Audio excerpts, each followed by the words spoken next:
Hello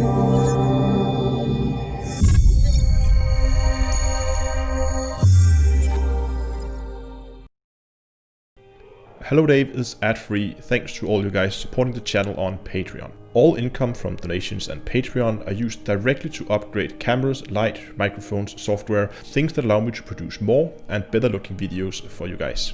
All Patreons also get a discount at the merch store, and you have the option to get your name listed at the end of every video. So become a Patreon by following the link in the video description. Hello ladies and gentlemen, welcome back to Hello Dave with Down to Earth Astronomy. It's Monday and that means it's time to have a look at what's been going on in Elite in the past week and what's going to come in the near future. I just quickly want to talk about a story that's not directly related to Elite, but more around Frontier themselves. Of course, they recently launched, was it Planet Zoo? Is it launched by now? I'm actually not 100% sure.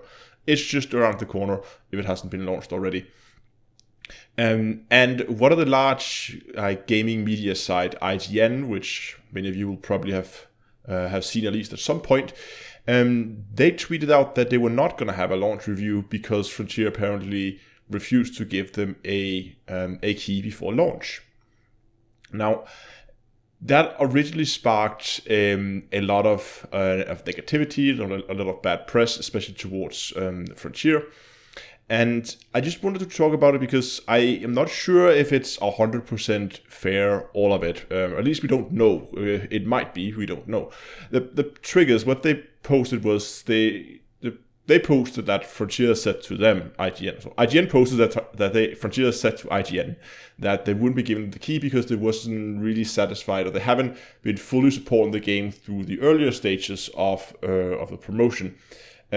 So basically, Frontier apparently wasn't 100% happy with the amount of coverage the game has gotten prior to release, and because of that, they wouldn't give them a key so they could get the reviews ready for launch day.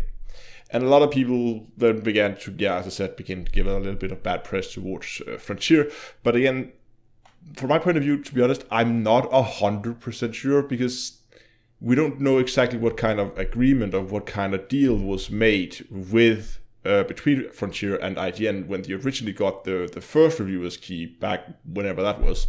Maybe IGN promised they would do something, do a certain number of articles, or what do I know, or try to do multiple articles over the period to kind of keep focus on the game as they're coming closer to launch day. We don't know what they had agreed, so I think people are jumping a little bit to conclusion on this one.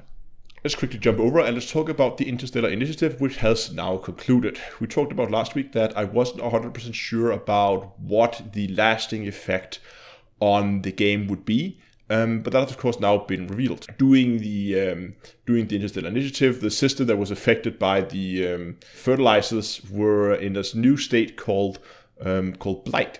And that is the state that will now be coming in as a permanent thing in the game. So it's a new system state, just like Boom or any other like War, any other state that a system can be in. It can now be in the system Blight. And this is an interesting state because it kind of works like a gateway state towards famine. So it's kind of like a precursor to the famine state that will, when the state comes up, if nothing is done with it, if no one tries to actually work against the Blight state, it will then deteriorate into famine.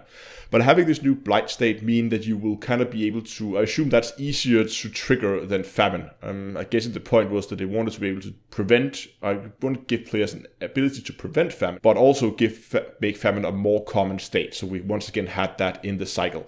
It seems like that's what's going to happen. I don't expect this to be something that will happen right away. Now we have the state in the system, or in the game, so we will, I guess over the next coming weeks, we'll begin to see systems in Blight begin to pop up. And if nothing is done to that state, it will then begin to deteriorate. It will begin to see famine systems. So I expect the famine will be a state that's more common, that's more easy to find within a few weeks, which I think is actually a very clever way to fix an issue in the game by Frontier, rather than just going out and say, oh, we fixed so famine is now a more common state. Like, make a little event around it, and then like the side effect is that famine once again actually becomes a findable state in the game. So that's really well done. I think that's really clever thought out. And then quickly the live stream tomorrow. Remember that it's been moved to 8 o'clock in-game time because of daylight saving and all that stuff. Tomorrow I'll be beginning to work on the re-engineering of the shield on my cucumber. Many of you will know that build, my PvE Corvette, one of my absolute favorite builds, and I'm going to begin reworking the shields. I've come up with some rather, although the program I've written has come up with some rather interesting ideas for how you could potentially fit your shield. And I'm going to be trying them out in game. So far, most of the shield testing I've done has all been theoretical. It's been all on paper, and this is going to be the first step to begin to actually pull this into the game and see how these kind of shields perform.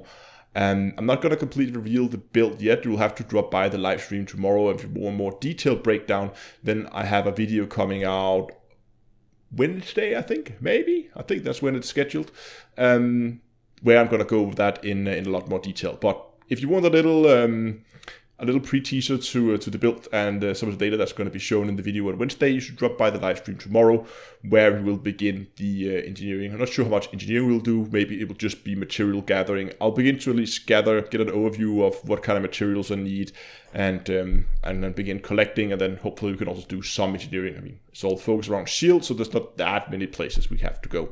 But anyway, I really hope you'll drop by tomorrow and watch that. It should be a ton of fun and very, very interesting if you're interested in PvE builds. That's going to be it for this week. Thanks so much for watching. Until next time, I'll see you guys in space.